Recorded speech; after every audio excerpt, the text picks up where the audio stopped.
myself Dr. Ravi Agarwal, a neuroclinical psychologist and clinical hypnotherapist.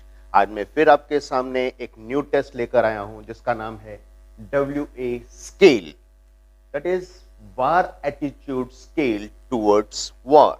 Basically इस test के अंदर हम ये देखते हैं कि व्यक्ति जो है उसका वार के अगेंस्ट, यानी जब लड़ाई झगड़े वगैरह होते हैं, उसका एटीट्यूड क्या है उसके। तो ये टेस्ट जो है ये 2004 में पब्लिश किया गया था और डॉक्टर SS रंधावा जो कि कुरुक्षेत्र यूनिवर्सिटी से हैं और डॉक्टर BR चौहान जो करनाल से भी हैं, बेसिकली आजकल वो कुरुक्षेत्र के अंदर हैं और अंबाला कैंट के अंदर गवर्नमेंट PG कॉलेज के अंदर वो as a head of department भी रहे हैं साइकोलॉजी के। और तो उन्होंने मिलकर ये टेस्ट बनाया था, यानी doctor SS Randhawa and doctor BR Chauhan, और 2004 में ये टेस्ट बनाया गया।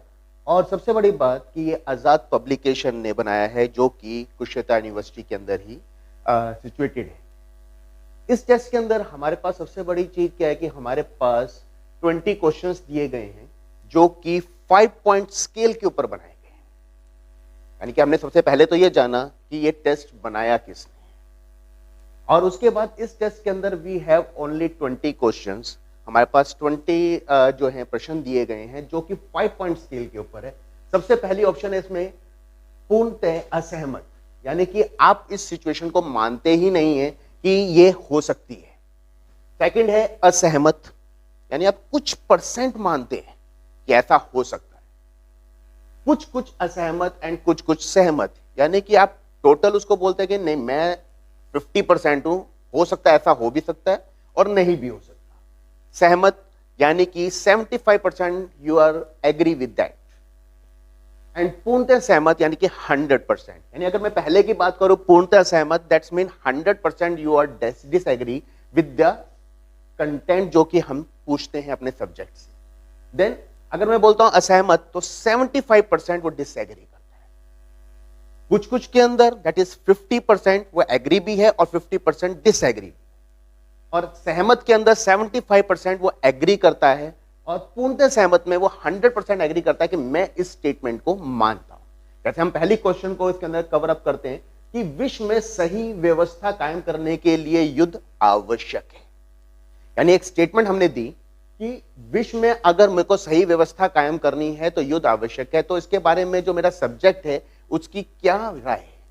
तो सबसे पहले हम लोग क्या करते हैं कि जो भी सब्जेक्ट हमारे पास आता है हम उसके साथ पहले प्रॉपर बॉन्डिंग बनाते हैं, उसको आराम से बिठाते हैं, उसके लिए एक प्रॉपर एनवायरनमेंट तैयार करते हैं, उसके लिए परफॉर्मा हम फिल करना शुरू करते हैं उसके नाम वगैरह से, और उसके बाद जब वो रिलैक्स फील करता है तो हम पेपर को शिफ्ट कर कर उससे क्वेश्चन पूछना शुरू करते हैं। अब उसका एक रोल स्टार्ट होता है सब्जेक्ट का, क्योंकि हम उसका क्या क्या चेक कर रहे हैं कि वार एटीट्यूड क्या है। तो वार एटीट्यूड चेक करने के लिए हमारे पास एक पिक्चर आ जाएगी कि वो क्या सोचता है इस वार के बारे में, लड़ाई के बारे में, उसके अंदर कितनी जिज्ञासा है लड़ने के लिए या लड़ाई के प्रति उसका एटीट्यूड क्या है। तो वो सब कुछ हमें यहां से पता चलता है जब वो उसमें बता रहा है कि विश्व में सही व्यवस्था कायम करने के लिए युद्ध आवश्यक है। अगर वो बोलता है कि मैं पूरी तरह सहमत हूं, यानी कि वो एग्रेसिव नेचर का हो सकता है। बट अगर वो बोलता है कि पूर्णतः सहमत, यानी कि इट मे बी पॉसिबल कि वो लड़ाई से दूर भागता। देन हम एक सेकंड क्वेश्चन की तरफ चलते हैं कि युद्ध से व्यक्ति में बुरे गुण विकसित नहीं होते। कि जब आदमी लड़ाई करता है तो उससे उसके अंदर बुरे गुण नहीं आते हैं। इस स्टेटमेंट में उन्होंने ये कहा। तो like that we have 20 statements, और इन 20 के 20 स्टेटमेंट के अंदर हमारे पास 5 पॉइंट स्केल है। तो सब्जेक्ट एक क्वेश्चन के ऊपर एक क्लिक करेगा, या तो वो 1 पे क्लिक करेगा या 2 पे या 3 पे या 4 पे या 5 पे, जो उसको लगता है कि मेरे अकॉर्डिंगली उसका जो फर्स्ट व्यू आता है, जो उसके दिमाग में फर्स्ट क्लिक करता है, उसको उसके ऊपर क्लिक करना है। और हम बोलते भी हैं इंस्ट्रक्शंस के अंदर कि आपके दिमाग में जो कुछ आए आपने उसके ऊपर क्लिक करना है, बिना ये सोचे कि वो सही है या गलत, क्योंकि इस टेस्ट के अंदर कोई चीज सही या कोई गलत नहीं। हम सिर्फ ये जानना चाहते हैं कि आप क्या सोचते हैं वार के बारे में। We don't want any manipulation in that, कि हम इसके अंदर कोई भी मैनिपुलेशन नहीं चाहते। तो आप एक ही गो के अंदर जो आपके दिमाग में आए आप उसके बारे में इसमें मेंशन करेंगे। तो लाइक दैट हम 20 के 20 क्वेश्चन अपने सब्जेक्ट से फिल करवा लेते हैं। अब जब हमने 20 क्वेश्चंस फिल करा लिए सब्जेक्ट से, नेचुरली सब्जेक्ट अब हमारे से पूछेगा कि सर कि आपने ये टेस्ट हमारे ऊपर परफॉर्म किया है, तो इस टेस्ट का रिजल्ट क्या है, what is exactly the meaning कि मेरा रिजल्ट क्या आया। तो इसके लिए आप क्या करेंगे, मैनुअल उठाएंगे, जो हमारा मैनुअल आता है, इस मैनुअल के पेज नंबर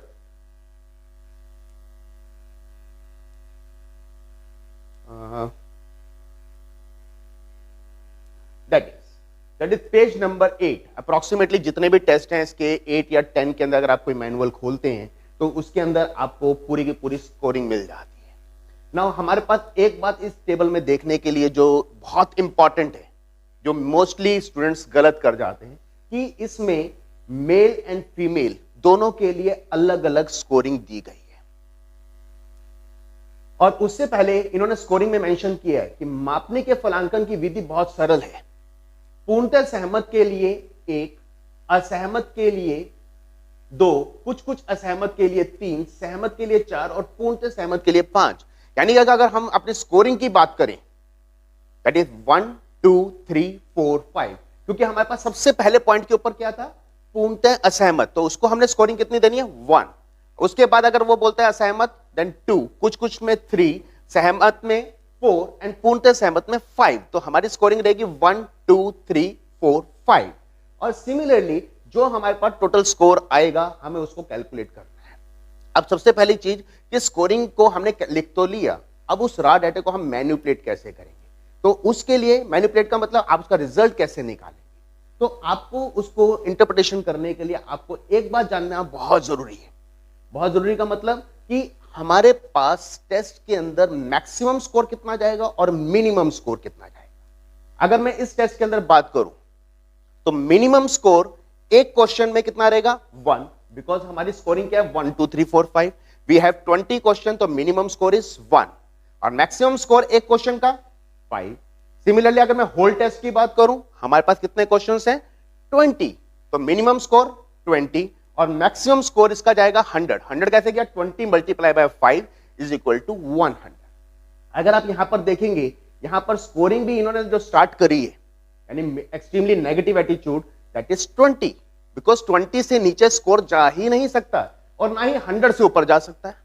अगर बाय चांस कोई आपके पास एग्जामिनर आता है और वो आपसे क्वेश्चन करता है कि बेटा ये बताइए कि अगर स्कोर 10 रहे, देन आपका आंसर क्या होना चाहिए कि सर 10 स्कोर हो ही नहीं सकता है। क्यों नहीं हो सकता, क्योंकि मिनिमम स्कोर ही 20 है। और अगर वो ये पूछता है कि बेटा ये बताओ कि 110 स्कोर होगा, तब क्या इसका इंटरप्रिटेशन है कि सर वो भी प्रैक्टिकली पॉसिबल नहीं है, because maximum score of this test is 100। इसीलिए यहां पर 96 for male and 82 for female ये कैलकुलेट किया जाता है।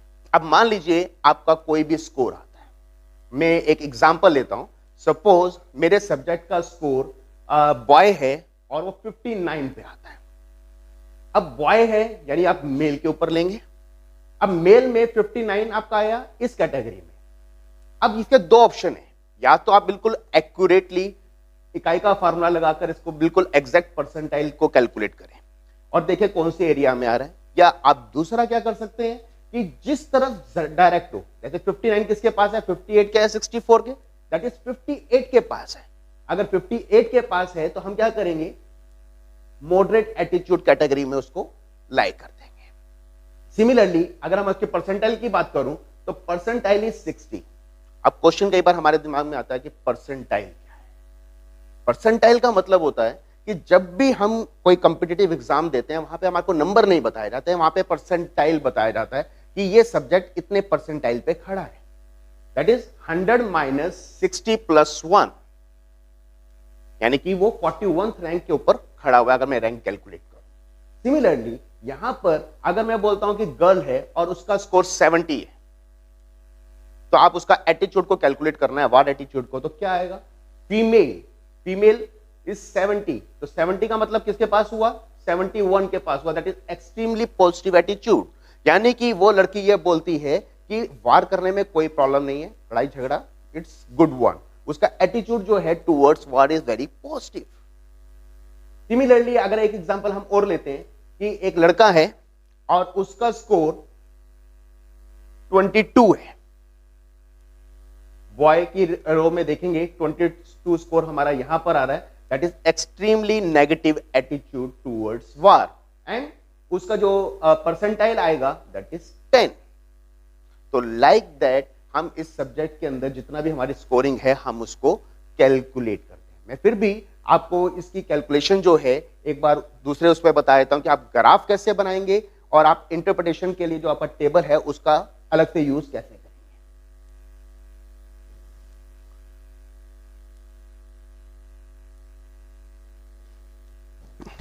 तो इसकी जब हम बात करते हैं कि कैलकुलेशन के लिए, तो हमारे पास एक क्वेश्चन का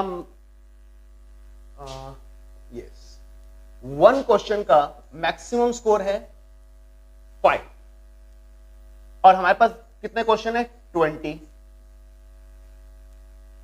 तो 1 है मिनिमम स्कोर, 5 है मैक्सिमम स्कोर। तो मिनिमम स्कोर कितना रह जाएगा 20 और मैक्सिमम स्कोर कितना चला गया 100। क्योंकि एक क्वेश्चन की अगर मैं बात करूं दैट इज 1 क्वेश्चन और ये होल टेस्ट। अगर एक क्वेश्चन की बात करूं तो minimum score 1, maximum score 5। Similarly whole test की बात करूं तो मिनिमम स्कोर रह गया 20, मैक्सिमम स्कोर हो गया 100। 100 हमने कैसे बनाया 20 मल्टीप्लाई बाय 5, तो आपके पास ये 100 निकल कर आया। अब जब हमने इसका ग्राफ बनाना है तो ग्राफ बनाने के लिए हम लोग क्या करते हैं, यहां पर हम लेंगे x, यहां पर लेंगे y और नीचे की तरफ हम लिखेंगे क्वेश्चंस।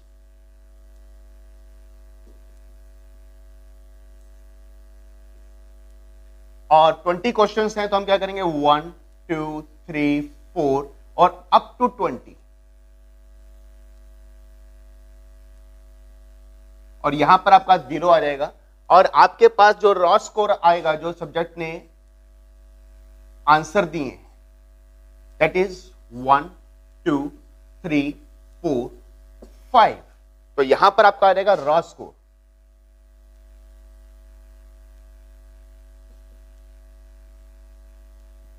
अब मान लीजिए फर्स्ट क्वेश्चन में सब्जेक्ट ने 4 स्कोर दिया है तो आपका डॉट आ गया यहां पे। सेकंड उसके अंदर आपके सब्जेक्ट ने स्कोर दिया 1, देन थर्ड के अंदर वो बोलता है जी 3 पे उसका स्कोर आया, 4 पे फिर 1 आया, देन लाइक दैट आपका ये स्कोर जो है चलता जाएगा। अब हम कलर चेंज कर लेते हैं इसका और आपका ये इस तरीके से वेरी करेगा। पर आपने एक चीज का ध्यान रखना है कि ये आपका जो भी टेस्ट है वो 1 से नीचे नहीं जाएगा, आपका टोटल जो स्कोर रहेगा वो 1 तक ही मैक्सिमम रहेगा। तो लाइक दैट आपका ये ग्राफ जो है वो डिजाइन। मैं एक बार फिर से रिपीट कर रहा हूं कि हमारे इस टेस्ट के अंदर 20 क्वेश्चंस हैं। एस रंधावा और BR चौहान इन्होंने इस प्रैक्टिकल को बनाया है 2004 के अंदर और आजाद पब्लिकेशन ने इसे पब्लिश किया था। और इसके अंदर जो क्वेश्चंस हैं वो 5 पॉइंट स्केल के ऊपर है, दैट इज हाईली डिसएग्री से लेकर हाईली डिसएग्री तक, और जो कि स्कोरिंग 1 2 3 4 5 पे है। मैक्सिमम स्कोर इस टेस्ट के अंदर 100 जाएगा और मिनिमम स्कोर 20 जाएगा। तो ये बात आप लोगों ने इसके अंदर समझनी है कि हम किस तरीके से कवर अप करना है। तो लाइक दैट हम इस पूरे प्रैक्टिकल को कवर अप करेंगे। उम्मीद करता हूं आपको ये प्रैक्टिकल समझ में आएगा। अगर नहीं भी समझ में आए तो नीचे की तरफ मेरे पूरे मोबाइल नंबर आपके पास लिखे हुए हैं, आप मुझे व्हाट्सएप कर सकते हैं और मेरे से पूछ सकते हैं कि सर इसके अंदर कैसे रिजल्ट को कैलकुलेट करना है। I will definitely help you out. Thank you.